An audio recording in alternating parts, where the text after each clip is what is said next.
दुहु वनुसल्ली वनुसल्लिम अला रसूलिहिल करीम अम्मा बाद फ़अऊज़ु बिल्लाहि मिनश शैतानिर रजीम बिस्मिल्लाहिर रहमानिर रहीम।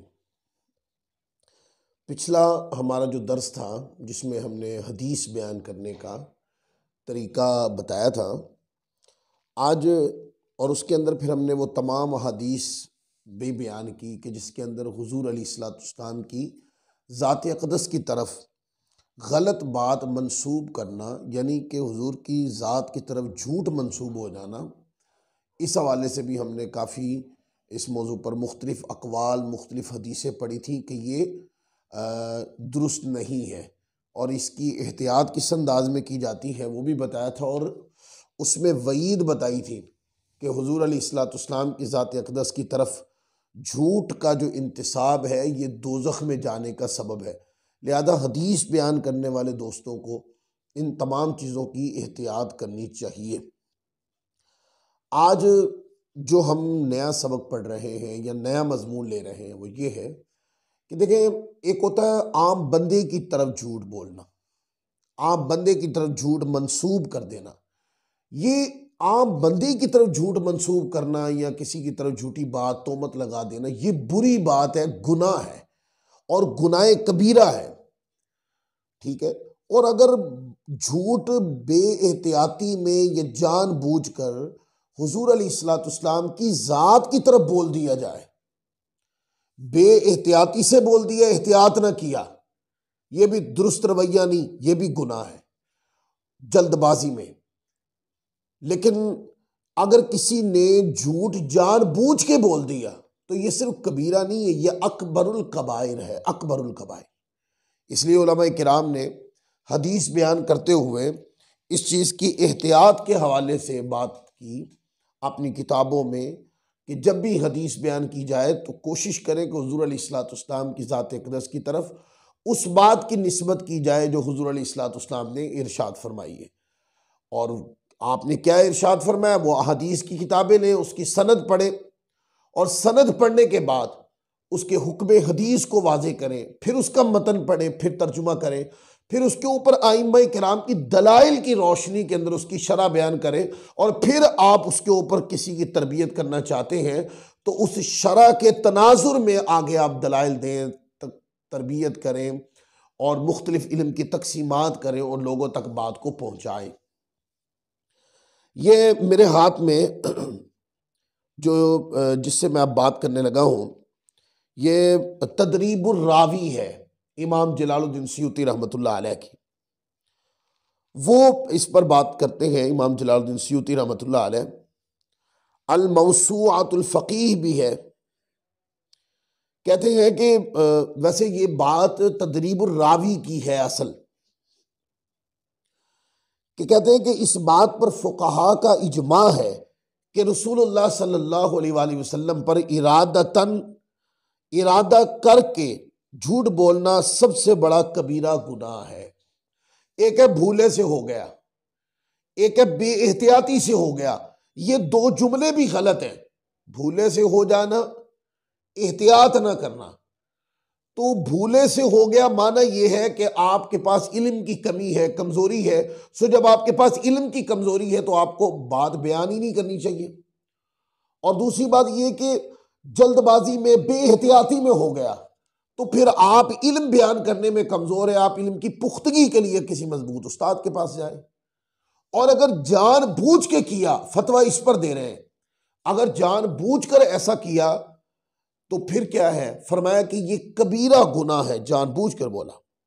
आगे कहते हैं लेकिन जो शख्स जानबूझकर रसूलुल्लाह सल्लल्लाहु अलैहि वसल्लम पर झूठ बोले वो काफिर हो जाएगा या नहीं, ये सवाल हुआ उनसे। कहते हैं इसमें फुक़हा का इख्तिलाफ है। ज़हबी और इब्न हजर हैसमी रहमतुल्लाह अलैह ने कहा है उलमा की एक जमात की राय है कि रसूलुल्लाह सल्लल्लाहु अलैहि वसल्लम पर जानबूझकर झूठ बोलना कुफ्र है। जैसे मैंने कल कहा कि अगर जानबूझकर हुजूर की तरफ कोई बात मंसूब कर दी, उसका दुरुस्त होना गलत होना आप पर अज़ीनी तौर पे मुस्तहज़र ही नहीं है, आप उसको हदीस के उन्वान से जानते ही नहीं है, आपने, और वो हदीस भी नहीं है, आपने उठाकर हुजूर अलैहिस्सलाम की तरफ इरादतन मंसूब कर दिया। तो ये ऐसा है जैसे कोई गलत बात दीन बनाकर हुजूर के नाम से बयान कर दिया।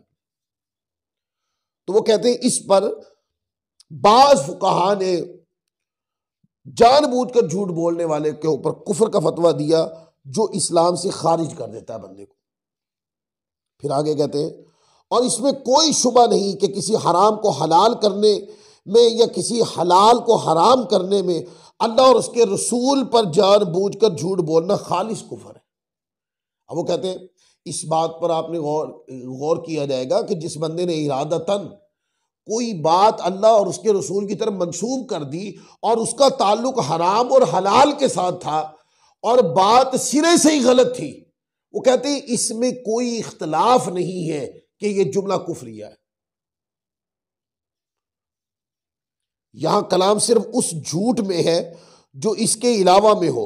नेज़ इस बात पर भी तमाम उलमा का इत्तिफाक है कि रसूलुल्लाह सल्लल्लाहु अलैहि वसल्लम की हदीस में जानबूझकर झूठ बोलने वाले की रिवायत भी कबूल नहीं की जाएगी, अगरचे वो तौबा भी कर ले और इसका अमल दुरुस्त हो जाए। यह नबी करीम सल्लल्लाहु अलैहि वसल्लम पे झूठ बोलने से रोकने और तंबीह करने के लिए है, क्योंकि इसका फसाद बहुत बड़ा है, इसलिए कि यह क़यामत तक रहने वाली शरीयत बन जाएगी। नबी करीम सल्लल्लाहु अलैहि वसल्लम के अलावा किसी दूसरे पर झूठ बोलना इसके बरखिलाफ है, क्योंकि इसका फसाद आम नहीं बल्कि महदूद है। ठीक है ना, आम बंदे की तरफ कोई झूठी बात मंसूब की, यह भी गलत है क्योंकि यह फसाद का बाइस बनेगी। लेकिन ये फसाद दोस्तों, ये फसाद महदूद है, और किसी ने कोई गलत बात या कोई ऐसी बात जो अल्लाह रसूल ने फरमाई नहीं है और उसको अल्लाह रसूल का नाम लेके इरादतन उनकी तरफ मुंतकिल कर देना और उसको आका की हदीस समझकर आगे बयान कर देना, और कहते हैं कि वो फिर आगे किताबों में मुंतकिल हो जाएगी या वो किसी ने सुनी तो वो आगे तकरीर का हिस्सा बन जाएगी, तो इसका फसाद ज्यादा है, क्योंकि इसका फसाद सिर्फ आम लोगों तक ही नहीं है, दीन के अंदर भी इसका फसाद खड़ा होगा। लिहाजा इरादतन झूठ बोलना हुजूर अलैहिस्सलाम की हदीस बयान करते हुए ये गलत है। अब यहाँ पर मैं उन दोस्तों के हवाले से ही गुजारिश करना चाहूँगा कि जो बड़ी कुतुब पढ़ते ही नहीं है, आप उनकी लाइब्रेरियों में चले जाएं, वो खिताबत की एक दो किताबें उनके पास होती हैं, वो कई बार देखने को भी मिली। अच्छा, खिताबत की किताब के अंदर भी वो खतीबाना अंदाज में बात लिखी हुई होती है।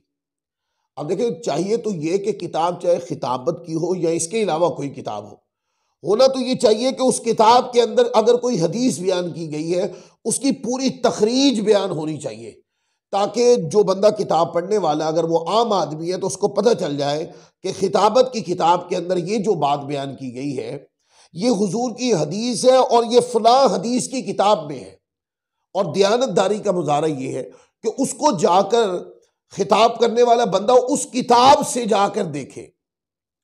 अगर अरबी पढ़ने की सलाहियत है तो उसको अरबी मतन देखे, और अगर अरबी पढ़ने की सलाहियत नहीं है तो उस मुकाम पर जाकर देखे क्या वो असल किताब के अंदर हदीस के उन्वान से वो बात सनद के साथ हदीस की किताब में वो लिखी हुई है, फिर उसका तर्जुमा पढ़ ले। इससे आपको ये पता चल जाएगा कि जो बात मैं बयान करने लगा हूं वो हदीस है और हदीस की किताब में लिखी हुई है। बाज़ मरतबा ऐसा होता है कि खिताबत के जोश के अंदर, क्योंकि जो खिताब करने वाला है, हमने कई बार ये बातें देखी है, खिताब करने वाले को हदीस के मतन के साथ इतनी संजीदगी नहीं है, उसके तर्जुमा करने से इतनी संजीदगी नहीं है, उस हदीस पाक से या फिर इसके अलावा तकरीर के मजमून में जो कि एक लच्छेदार मजमून है, उससे लोगों के अंदर एक पज़ेराई बढ़ती है, उसमें तर्ज, शेर व शायरी और गर्म जोशी डालने की तरफ सारी तवज्जो होती है। तो मैंने कई बार ऐसा देखा कि लोग हदीस पढ़ते तो हैं, इस अंदाज में हदीस पढ़ते हैं, बल्कि पढ़ तर्जुमा ही रहे होते, उसके तर्जुमे के अंदर इस अंदाज में वो पढ़ लेते हैं कि वो हदीस मानन भी बयान नहीं होती। यानी उस हदीस पाक के मतन से वो जो खिताब करने वाले खतीब साहब हैं उन्होंने जो मतलब लिया वो इस हदीस पाक का मतलब ही नहीं है, वो हदीस उस माना में वारिद ही नहीं हुई, उसका वो माना उलमा ने मुराद नहीं लिया, उस हदीस पाक से उलमा की मुराद कुछ और है, पर उसने क्या किया, उसका तर्जुमा पढ़ा और तर्जुमा भी मुकम्मल नहीं पढ़ा। तर्जुमे में वो कोई तौसीगी ब्रैकेट लगा हुआ था, तौसीगी ब्रैकेट को हदीस का नाम देकर उसने जोश खिताबत के अंदर उसको जो है एक लच्छेदार तकरीर बनाकर हदीस का नाम देके बयान कर दी। आम खुतबा में हो रहा है ऐसा, खुतबा करते। मैंने आपको कल भी कहा, यानी जो कल हमारा मजमून रिकॉर्ड हुआ था हमारे यूट्यूब चैनल के ऊपर है, हदीस बयान करने में एहतियाती पहलू, तो मैंने कहा कि आप देखिए, गौर करें। उसमें मैंने कहा था सिर्फ इसके अंदर मोहताज तबका उलमा का है, क्योंकि उलमा का काम है वो हदीस पढ़ते पढ़ाते हैं, उनके इल्म में संजीदगी भी है और उनके इल्म की पुख्तगी भी है। वो तुलबाए किराम को हदीस पढ़ाते हुए या स्टेज के ऊपर तकारीर करते हुए उनको तर्ज या फिर इसके अलावा मजमून या शेर व शायरी से इतनी दिलचस्पी नहीं, वो हदीस पाक के ऊपर, हदीस के मतन पर, उसकी इल्मियत पर, उसकी मानवियत के ऊपर गुफ्तगू करते हैं। तो उलमा का तबका तो मोहतात है इसके ऊपर। हम बात खास करें खुतबा की कि जो असल किताबों तक रसाई नहीं हासिल उनकी, और वो सादा किताबों से जब बातें करते हैं तो बहुत सारी बातें ऐसी कर जाते हैं कि जो हदीस की तरफ उन बातों का इंतिसाब ही दुरुस्त नहीं है। जिन चीजों का ताल्लुक दीन से नहीं है या जो बातें उन्होंने तकरीर में हदीस का नाम लेकर बयान की और वो हदीस में नहीं है, सवाल यह है कि उन्होंने वो बात हदीस का नाम लेके कर कैसे दी। और फिर इसी तरह चले हदीस ना भी हो, आप कोई बात कर रहे हैं, आप कोई भी बात कर रहे हैं, इल्म की बात कर रहे हैं और उसको निस्बत दीन की तरफ दे रहे हैं, अगर वो बात किसी इमाम ने लिखी है, किसी आलिम ने लिखी है, तो बेहतर तो ये कि आप उस आलिम की किताब का हवाला दें और वहां से इबारत पढ़ दें। और अगर आप इबारत पढ़ने की सलाहियत नहीं रखते तो उस इबारत का अगर किसी आलिम ने तर्जुमा किया है, आप मिन्नो अन वो तर्जुमा पढ़ के सुना दें और साथ कहें कि ये इसका तर्जुमा फला आलिम ने किया है फला किताब का। फिर आप उसके मफहूम पर आप दायरा मानवियत के दायरा कार में रहकर आप उसके ऊपर गुफ्तगू कर सकते हैं, तकल्लुम कर सकते हैं, उससे कोई चीज समझाना चाहे तो समझा सकते हैं। इतनी बड़ी बात कर दी, बाज मरतबा ऐसा होता है बहुत बड़ी बात करके लोग इजमाली तौर पे कहते हैं जी आप 1400 साल के अइम्मा उठा के देख लें, यही कुछ लिखा हुआ होगा। ये दावे उलमा करे तो समझ में आती है बात, लेकिन खुतबा अगर ये दावा करे तो खुतबा की तो रसाई नहीं है उन किताबों तक, जिन किताबों को मिन हैसुल मजमू वो हवाला दे के कोट कर रहे हैं आगे। तो जरूरी ये है कि खुतबा किराम इहतियात के दामन को पकड़े। मैं उलमा की बात नहीं कर रहा हूं, मैं बार बार अपने बयान के अंदर ये बात कह रहा हूं, मेरी मुराद उलमा नहीं। हदीस पढ़ने पढ़ाने में, दीन के इल्म की बात में सबसे ज्यादा संजीदा तबका ही उलमा का है। उन्होंने एहतमामन वो हदीस पढ़ते हैं, मतन पढ़ते हैं, तर्जुमा करते हैं, उसकी मानवियत पे बहस करते हैं, उसकी मानवियत की तारीखी बहस भी करते हैं कि तारीख में उलमा ने इसका माना क्या बयान किया, उसके ऊपर इज्तिहादी तगदो भी करते हैं, कोशिश करते हैं, मसाइल के इस्तेमाल करते हैं, इस्तिखराज करते हैं, लोगों तक पहुंचाते हैं। उलमा की बात नहीं, उलमा मोहतात है, बात खुतबा की हो रही है जो फनून को पढ़ते नहीं और असल किताबों तक रसाई हासिल नहीं करते। अंदाजा करें, मैंने ऐसे खुतबा को भी मैं जानता हूं कि जो तकरीर करते हैं, 50,000 रुपये उनकी तकरीर करने का मुआवजा है, 50,000 रुपये, और उनकी लाइब्रेरी में 10 सालों में 50,000 रुपये की किताबें नहीं होंगी उनकी लाइब्रेरी में, बताया। तो इन चीजों पे गौर करें, इतनी गैर संजीदा है खुतबा कि असल किताबें ही नहीं लेनी। चलो भाई असल किताबें तर्जुमे वाली ले लें और तर्जुमे वाली लेकर आप अपनी इल्मी बिसात के मुताबिक उस हदीस पाक का जो तर्जुमा किसी आलिम ने किया है मिनो अन वो तर्जुमा पढ़ने की आदत ही रख ले। ये भी नहीं है, इससे इल्मी मुगालते पैदा होते हैं। उलमा मसले कुछ बयान करते, खुतबा उसको कुछ बयान करते। इतराज खुतबा की बात के ऊपर होता है, जवाब उलमा को देना पड़ता है। और फिर उलमाए क्या हम क्या करते हैं, उलमा जो सच्चा मसलक होता है उसको बयान कर देते हैं, उनको खतीब की परवाह करने की भी जरूरत नहीं है। जो गलत है वो गलत है, लेकिन उन खुतबा को इस बात पर गौर तो करना होगा ना कि क्या वजह कि हम किस इल्मी कमजोरी का शिकार है कि हमसे मसला गलत बयान हो जाता है। तकारीर में, जुनून खिताबत में, शेर व शायरी में इतना मस्त होते हैं खुतबा कि एक बात गलत बयान हो गई है, उनको परवाह नहीं है इस चीज की। वो गलत बात कितने लोग सीख के चले जाएंगे, इसके ऊपर भी गौर व खौज नहीं है। तो जब भी इल्म की बात करें और खासकर जब कुरान हदीस की बात आ जाए, मोहतात हो जाए उस मुकाम के ऊपर और मिन्नो अन पे आ जाए, तर्जुमा पढ़ ले पूरा, और तर्जुमा पढ़ने के बाद फिर कहें इस हदीस पाक से फलां इमाम ने ये मसला साबित किया, फलां इमाम ने ये बात की, फलां ने ये की, फलां ने ये की, फलां इमाम ने यूं फरमाया। अब आपको आइम्मा किराम की तहकीकात कोट करने के बाद एक माना मुस्ताज़र हो गया, तो उलमा की दलाइल की रोशनी में वो माना आप अवाम तक पहुंचा दें। हदीस पाक को सामने रख के उसकी मानवियत पे खुतबा को खुद बहस नहीं करनी चाहिए। खुतबा को उलमाए किराम की हुई गुफ्तगू के ऊपर वो तरबियत आगे पहुंचानी, आइम्मा उलमा की जो उसके ऊपर गुफ्तगू उसको आगे पहुंचाना।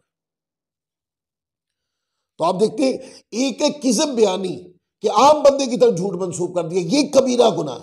और अगर किसी ने आमदन जानबूझकर गलत बात अल्लाह के रसूल की तरफ मंसूब कर दी तो ये सिर्फ कबीरा नहीं, ये अकबरुल कबाइर, ये गुनाह है।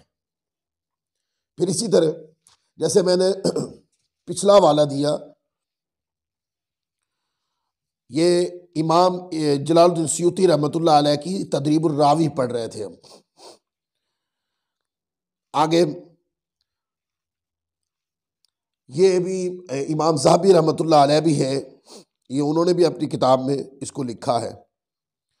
इमाम ज़हाबी रहमतुल्लाह अलैह ने अल कबाइर के अंदर वो कहते हैं, इमाम अब्दुर रहमान इब्नुल जौज़ी रहमतुल्लाह अलैह ने अपनी तफसीर में फरमाया है कि उलमा में से एक गिरोह इस बात की तरफ गया है कि अल्लाह उसके रसूल पर झूठ बोलना कुफ्र है, यानी उनकी कोई बात ऐसी जो उन्होंने नहीं फरमाई और बगैर दलील के आपके पर इस्तेहजार नहीं, मुताला नहीं, पढ़ा नहीं, उसका हदीस होना आप पे जागिर नहीं, तो आप किसी बात को उठाकर ये नहीं कह सकते ये हदीस में है।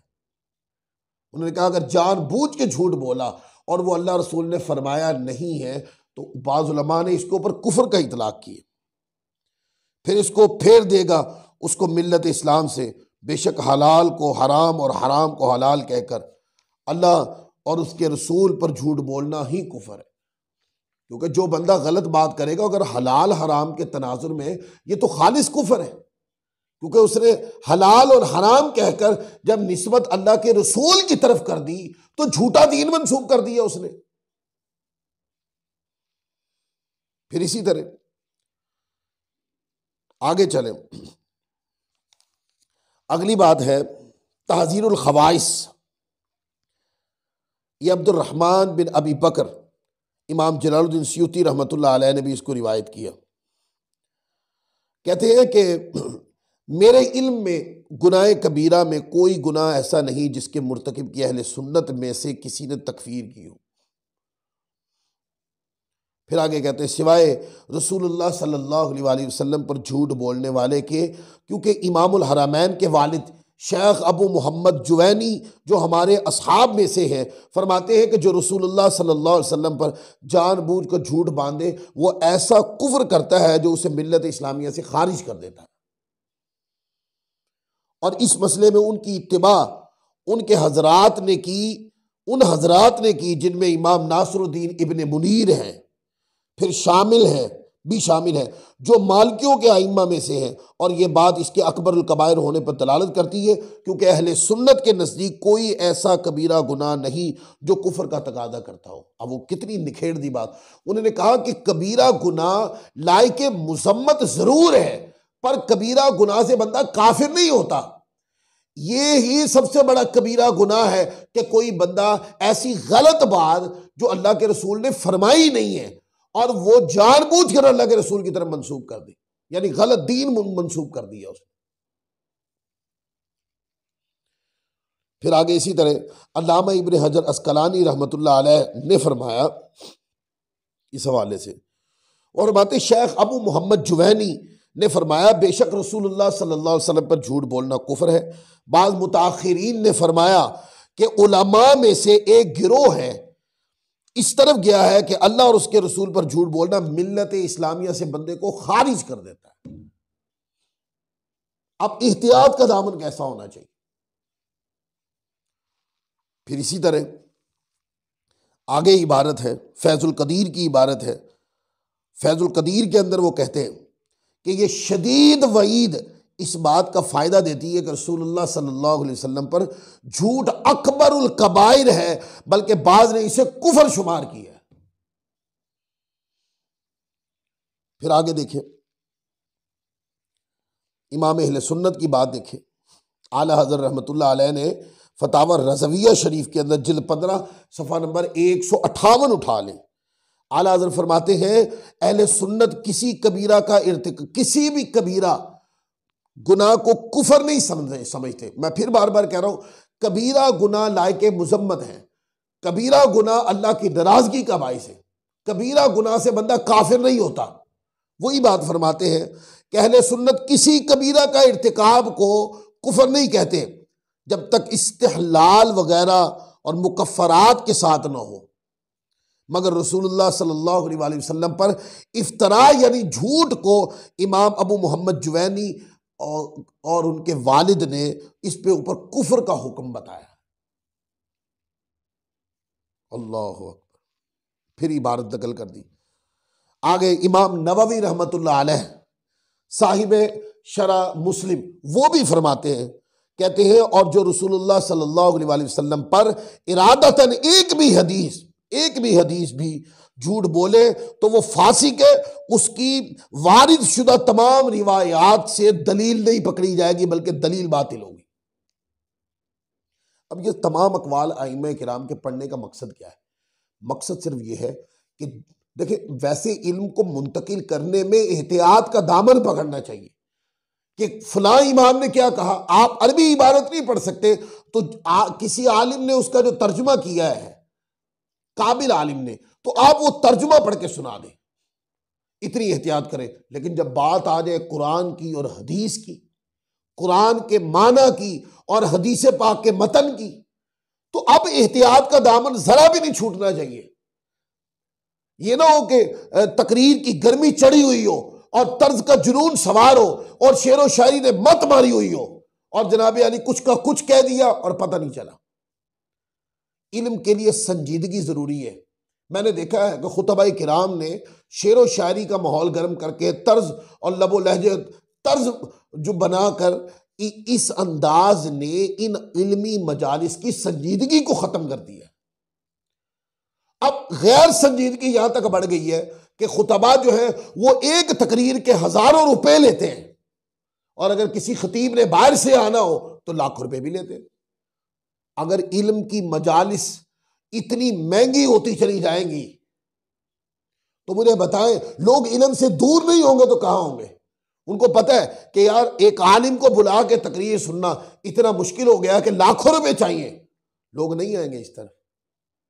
ये माना कि अगर किसी आलिम को बुलाया जाता है उसके आने जाने की खैर ख्वाही होनी चाहिए, लेकिन खैर ख्वाही में ऐसा तकल्लुफ कि लाखों रुपए और फिर तकरीर हो रही है, तकरीर के अंदर पैसे पे पैसे फेंके जा रहे हैं। ये कौन सी तबलीग है यार जो पैसे की छांव में हो रही है? ये किसने की है तबलीग? अपने स्टेजों के अंदाज को बदलना होगा और स्टेजों के हालात जो बर्बाद और खराब हुए हैं, मैं खुतबा किराम की बारगाह में गुजारिश करूंगा कि ये आप लोगों की गैर संजीदगी की वजह से ऐसा हुआ है।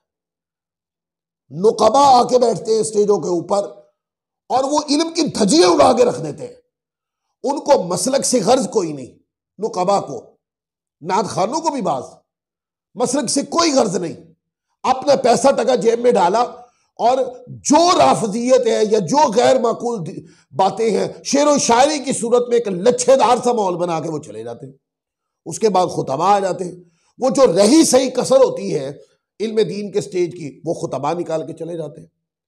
ये जो रवैयात हैं इन रवैयात ने उलमाए किराम की इन स्टेजों पे आकर संजीदा गुफ्तगू का इम्कान ही खत्म कर दिया है। अब अगर कोई संजीदा गुफ्तगू करे, लोग सुनते नहीं है उसकी गुफ्तगू। क्या वजह? अगर स्टेज पर उलमा नहीं आएंगे तो मुझे बताएं, इल्म का सही इंतकाल ही उलमा फरमाते हैं लोगों की तरफ।